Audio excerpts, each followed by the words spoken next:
안녕하세요. 반갑습니다. 주갈성교회 유형우 목사입니다. 지난 한 주간 잘 보내셨어요? 여기 한국 서울에는 지난주에 비가 많이 왔습니다. 우리에게 때에 따라서 비를 내려주시고 또 따뜻한 햇볕을 주시는 하나님 아버지께 얼마나 감사한지 모르겠습니다.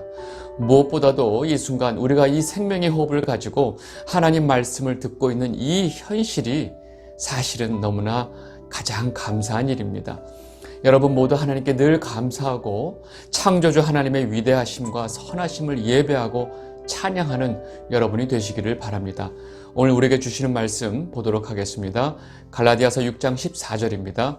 그러나 내게는 우리 주 예수 그리스도의 십자가 외에 결코 자랑할 것이 없으니 그리스도로 말미암아 세상이 나를 대하여 십자가에 못 박히고 내가 또한 세상에 대하여 그러하니라. 아멘. 여러분, 우리 지난 시간에 바울이 이 육체의 소욕을 따라 맺는 열매들과 반대로 성령을 따라 맺는 그 열매들이 무엇인지를 비교하면서 설명하는 내용을 봤습니다. 이러한 아주 구체적인 비교 설명을 통해서 바울은 우리가 성령의 인도하심을 따라 살아야 한다는 것을 강조했던 것입니다. 우리에게 예수님께서 주신 그 자유는 바로 이 성령의 인도하심을 따를 수 있는 자유라는 것입니다. 바울은 갈라디아 교회들을 향한 이 간절하고 애타는 마음으로 이들에게 간곡히 성령을 따라 살 것을 권면을 했던 것입니다. 이제 이 편지의 마지막에 와서 바울은 갈라디아 교회들에게 구체적인 삶 속에서 어떻게 성령의 열매를 맺어야 하는지를 조언을 하고 마지막 당부와 함께 이 편지를 마무리하게 됩니다. 오늘 6장 본문 처음 말씀을 보도록 하겠습니다. 갈라디아서 6장 1절입니다. 형제들아, 사람이 만일 무슨 범죄한 일이 드러나거든 신령한 너희는 온유한 심령으로 그러한 자를 바로잡고 너 자신을 살펴보아 너도 시험을 받을까 두려워하라. 바울은 이제 이 성도들 간의 이 교제 문제에 대해서 언급하면서 제일 처음으로 교회 안에 범죄한 자들을 어떻게 다룰 것인가에 대한 이야기를 말을 합니다. 여기서 말하는 범죄는 이 범죄라는 단어가 우리에게 주는 그 의미처럼 고의적이고 악의를 가지고 저지르는 범죄가 아닙니다. 바울이 말하는 이 범죄는 실수로 저지른 범죄를 말합니다. 어쩌면 범죄라는 표현보다는 넘어짐이란 표현이 더 적당할지도 모르겠습니다. 반복적이고 고의적으로 악한 범죄를 저지르는 자들을 지금 말하는 것이 아닌 것을 우리가 분명히 알아야 합니다. 그렇게 실수를 저지른 자는 반드시 교회 안에서 성숙한 다른 성도들에 의해서 그의 잘못을 바로 잡아야 한다고 지금 바울이 말을 하고 있는 것입니다. 이런 문제들에 대해서 교회 안에 아주 신앙적으로 인격적으로 성숙한 분들이 있어야 한다는 것입니다. 그러나 이런 실수를 한 형제의 그 문제를 다룰 때 제일 중요한 태도에 대해서 바울은 놓치지 않고 말을 합니다.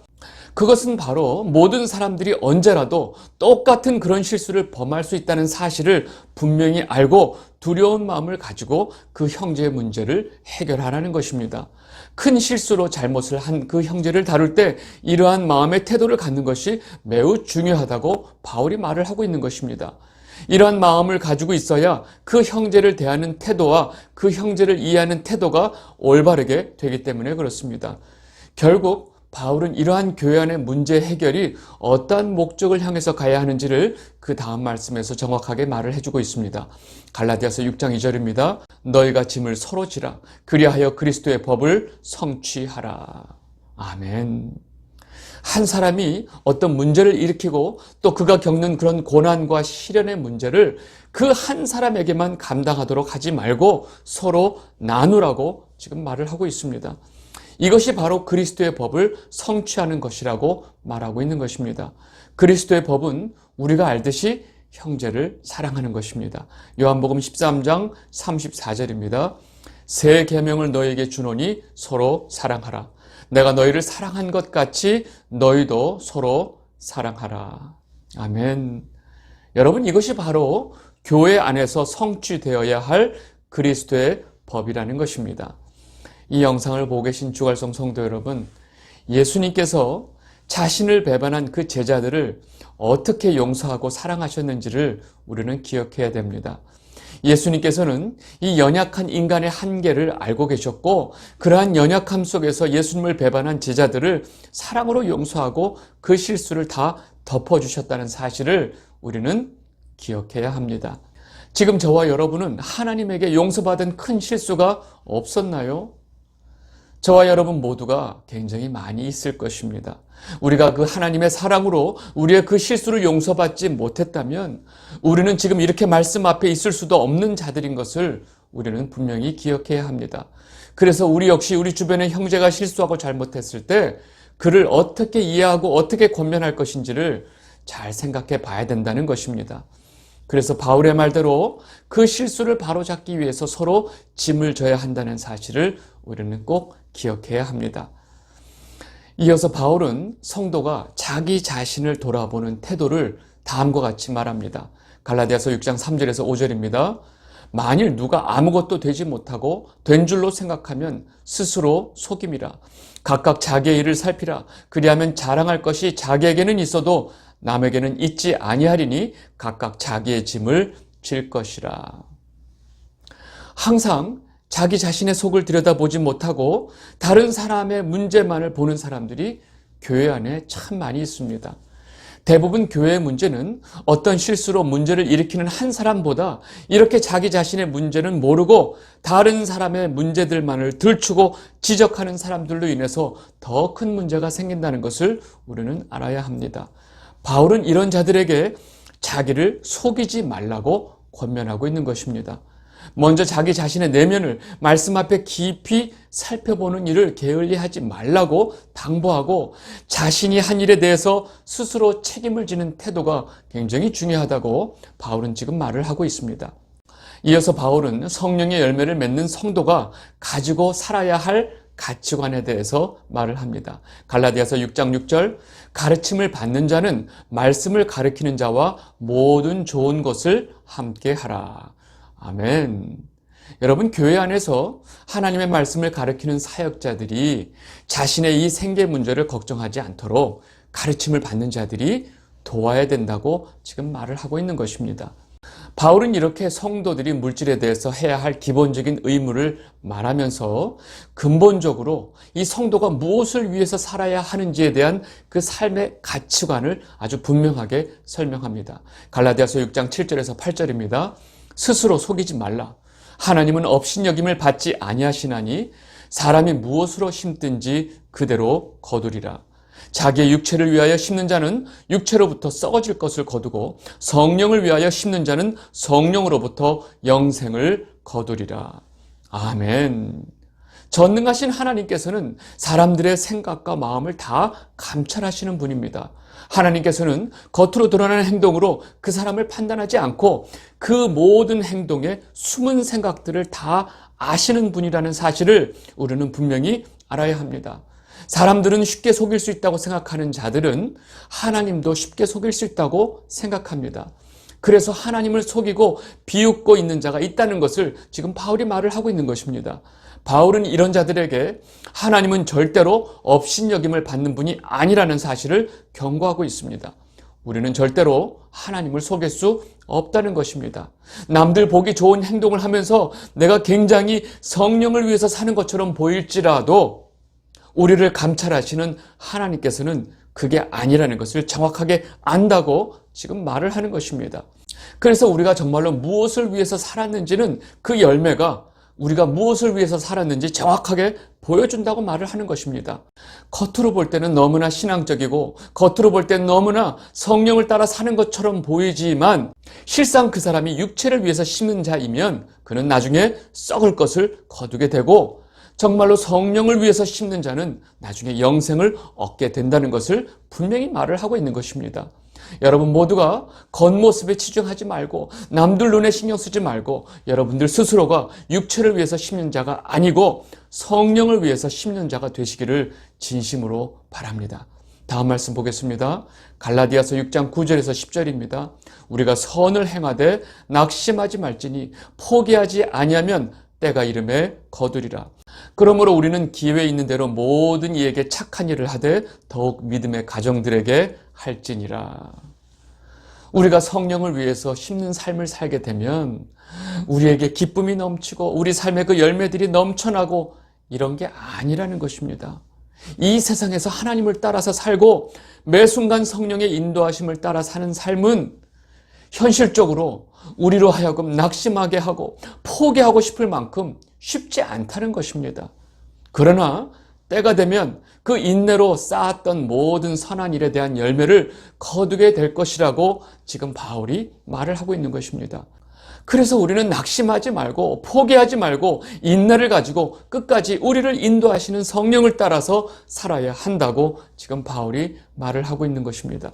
그리고 우리 주변의 믿음의 가정들을 위해서 할 수 있는 착한 일들을 하라고 바울은 권면을 하고 있습니다. 바울은 여기까지 구체적인 성도들의 삶에 대한 당부를 하고 나서 이제 마지막으로 다시 한번 할례를 주장하는 자들에 대한 경계를 강조하면서 말을 합니다. 갈라디아서 6장 11절입니다. 내 손으로 너희에게 이렇게 큰 글자로 쓴 것을 보라. 보통 편지를 쓸 때 바울은 말을 하고 바울이 말을 하는 그 내용을 적는 사람이 있습니다. 그런데 이 보통 편지의 마지막 부분에는 바울이 직접, 즉 편지를 보내는 사람이 직접 내가 이 편지를 쓰고 있다는 것을 보증하기 위해서 직접 사인을 하거나 인사를 쓰게 됩니다. 그런데 지금 바울은 이제부터 하려는 말이 너무나 중요한 내용이기 때문에 직접 자신이 큰 글씨로 편지를 쓰고 있다고 말을 하고 있는 것입니다. 그리고 바울이 큰 글씨로 무슨 말을 하고 있는지 보겠습니다. 갈라디아서 6장 12절에서 13절입니다. 무릇 육체의 모양을 내려 하는 자들이 억지로 너에게 할례를 받게 함은 그들이 그리스도의 십자가로 말미암아 박해를 면하려 함뿐이라. 할례를 받는 그들이라도 스스로 율법은 지키지 아니하고 너희에게 할례를 받게 하려 하는 것은 그들이 너희의 육체로 자랑하려 함이라. 바울은 갈라디아 교회들에게 갑자기 들어와서 할례를 받아야 구원을 받는다고 이 갈라디아 교회 성도들을 미혹한 자들의 그 정체에 대해서 다시 한번 분명하게 말을 하고 있습니다. 왜냐하면 지금 이 갈라디아서 이 편지를 쓰고 있는 가장 중요한 목적이 바로 이들을 경계하고 이들의 유혹에 넘어간 갈라디아 성도들을 바로잡기 위한 것이기 때문에 그렇습니다. 이 유대 거짓 교사들은 아주 철저하게 인간적인 거칠에만을 일삼는 외식하는 자들이었습니다. 이들은 할례가 구원의 조건이라고 주장하는 가짜 복음을 전하는 거짓 교사들이었습니다. 이런 이들의 가장 큰 특징은 복음의 진리를 외면하고 자신의 유익과 육적인 욕심을 채우기 위해서 현실과 타협하는 현실주의자들이기 때문에 그렇습니다. 결국 갈라디아 교회 성도들로 하여금 할례를 받게 하고 그 사실을 가지고 자기의 자랑을 삼는 자들이라는 것을 바울은 다시 한번 갈라디아 성도들에게 강하게 지적하고 있는 것입니다. 이어서 바울은 성도가 진정으로 자랑해야 할 것이 무엇인지를 다음과 같이 말을 하고 있습니다. 갈라디아서 6장 14절입니다. 그러나 내게는 우리 주 예수 그리스도의 십자가 외에 결코 자랑할 것이 없으니 그리스도로 말미암아 세상이 나를 대하여 십자가에 못 박히고 내가 또한 세상에 대하여 그러하니라. 아멘. 여러분 이 말씀을 잘 한번 보시면 좋을 것 같습니다. 여러분 바울은요 너무나 심오하고 깊은 이 복음의 진리를 너무도 짧은 한마디로 표현하는 습관이 있습니다.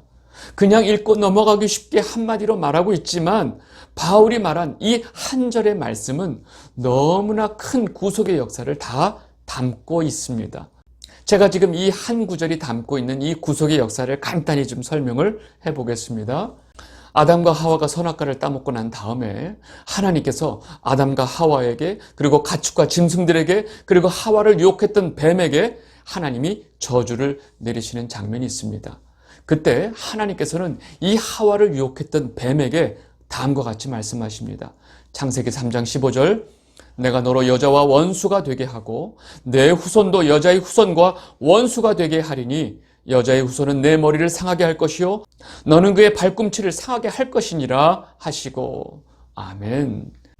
여러분 이 말씀은 우리가 너무나 잘 아는 원시 복음입니다.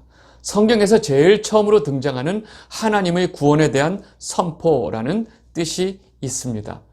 하나님께서는 여기서 분명하게 여자의 후손이 하와를 유혹한 뱀의 머리를 상하게 할 것이라고 선포하셨습니다. 지금 하나님께서 하시는 이 말씀은 여자의 후손인 예수 그리스도가 이 하와를 유혹했던 옛뱀 사단의 머리를 짓밟게 될 것이라고 말씀하신 것입니다.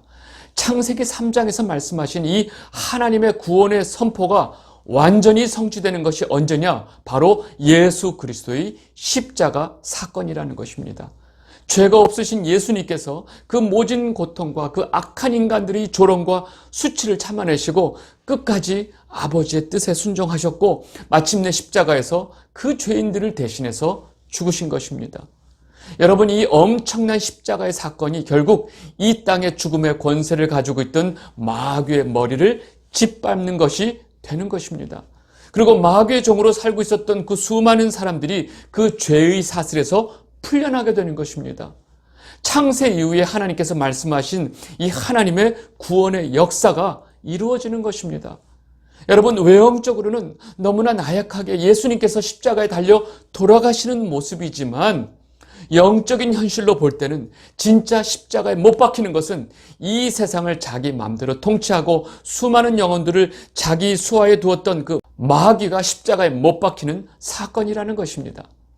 바울은 제가 지금 간단히 설명한 이 엄청난 구속사의 사건을 예수 그리스도로 인해 이 세상이 십자가에 못 박힌 것이라고 표현하고 있는 것입니다. 그리고 그와 동시에 마귀의 종으로 살며 그 육체의 소욕을 따라 살던 이 자기 자신의 옛 육체도 십자가에 못 박힌 것이라고 표현을 하고 있는 것입니다. 그래서 바울은 모든 죄인들을 죄사슬로 묶어놓았던 그 마귀와 그 마귀의 종으로 살던 자신의 육신을 십자가에 못 박으신 그 예수 그리스도의 십자가만을 내가 자랑하겠노라 라고 말을 하고 있는 것입니다. 여러분, 지금 이 말씀을 잘 이해하시고 방금 그 말씀을 다시 한번 읽어보도록 하겠습니다. 갈라디아서 6장 14절, 그러나 내게는 우리 주 예수 그리스도의 십자가 외에 결코 자랑할 것이 없으니 그리스도로 말미암아 세상이 나를 대하여 십자가에 못 박히고 내가 또한 세상에 대하여 그러하니라. 아멘. 여러분, 지금 이 한 절에 바울이 담아내고 있는 이 구원의 그 큰 역사가 다 보이시나요? 바울은 이 말을 하고 난 다음에 구체적으로 할례가 우리 구원에 아무런 소용이 없고 아무런 유익이 없다는 사실을 다시 한번 명백하게 이 갈라디아 교회들에게 말을 합니다. 갈라디아서 6장 15절 16절, 할례나 무할례가 아무것도 아니로되 오직 새로 지으심을 받은 것만이 중요하니라. 무릇 이 규례를 행하는 자에게와 하나님의 이스라엘에게 평강과 긍휼이 있을지어다. 아멘. 바울은 마지막으로 다시 한번 구원을 받기 위해서 할례를 받아야 한다는 이 거짓 교사들의 주장에 대해서 명확하게 답을 주고 있습니다. 할례를 받든지 할례를 안 받든지 그것은 아무것도 아니다.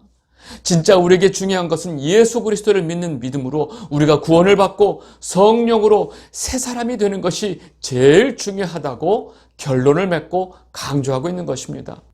바울은 이렇게 이 할례에 대한 모든 결론을 명쾌하게 답을 낸 후에 마지막 인사로 편지를 마무리합니다. 갈라디아서 6장 17절 18절, 이후로는 누구든지 나를 괴롭게 하지 말라. 내가 내 몸에 예수의 흔적을 지니고 있노라. 형제들아, 우리 주 예수 그리스도의 은혜가 너희 심령에 있을지어다. 아멘. 바울은 처음에 이 갈라디아 교회 소식을 듣고 너무나 놀라고 당황했었습니다. 그 사랑하는 갈라디아 교회들이 이 유대 율법자들의 미혹되어서 할례를 받고 있다는 소식은 바울을 너무나 놀라게 했고 괴롭게 했던 것입니다. 바울이 이제 이들에게 쓰는 편지를 마무리하면서 사실 너무나 친밀한 사이에서만 말할 수 있는 농담을 던지고 있는 것입니다. 너희들이 나를 괴롭게 하지 않아도 나는 이미 복음을 전하고 다니면서 충분히 괴로움을 받았고 그 괴로움을 당한 흔적이 내 몸에 그대로 있단 말이야. 이 사람들아. 바울이 말하는 흔적이라는 단어 스티그마는 노예에게 그 주인이 이 노예는 내 것이다, 자기 소유임을 표시하는 일종의 낙인을 말합니다. 바울은 전도 여행을 다니면서 돌에 맞아서 죽을 뻔했을 때 생긴 상처가 있고 로마인과 유대인들에게 태장을 여러 번 맞으면서 생긴 상처들이 온몸에 가득했기 때문에 바울은 그 모든 상처들을 예수의 흔적이라고 표현을 했던 것입니다. 내가 이렇게 온몸에 괴로움의 흔적을 가지고 있는데 내가 사랑하는 너희들까지 나를 괴롭히면 되겠느냐? 라고 지금 바울은 농담 반 진담 반으로 마지막 인사를 건네고 있는 것입니다. 그리고 갈라디아 교회들에게 예수 그리스도의 은혜가 있기를 간구하면서 편지를 끝내는 것입니다. 정말로 복음을 위해서 목숨을 내놓고 평생 살아온 사도 바울만이 할 수 있는 농담이었습니다. 무엇보다도 이 잘못된 복음을 따라가고 있는 이 갈라디아 교회들을 향한 아주 진심 어린 자식을 사랑하는 부모의 마음을 가지고 이들을 책망하고 가르치고 있는 이 사도 바울의 모습은 정말 우리의 마음을 먹먹하게 했던 것 같습니다. 이 영상을 보고 계신 주갈성 성도 여러분, 오늘 이 갈라디아서 마지막 부분을 보면서 여러분들은 어떤 생각을 하셨나요? 우리는 그동안 살아오면서 무엇을 자랑거리로 생각하면서 살았을까요? 저와 여러분 모두 예수 그리스도의 십자가 외에 자랑할 것이 아무것도 없는 성도인 것을 다시 한번 분명하게 깨닫게 되시기를 바랍니다. 그리고 이번 한 주 동안 내가 그동안 살아오면서 십자가 외에 무엇을 자랑으로 삼고 살았는지 한번 깊이 생각해보는 한 주가 되시기를 진심으로 바랍니다. 오늘 말씀 여기까지 하도록 하겠습니다. 감사합니다.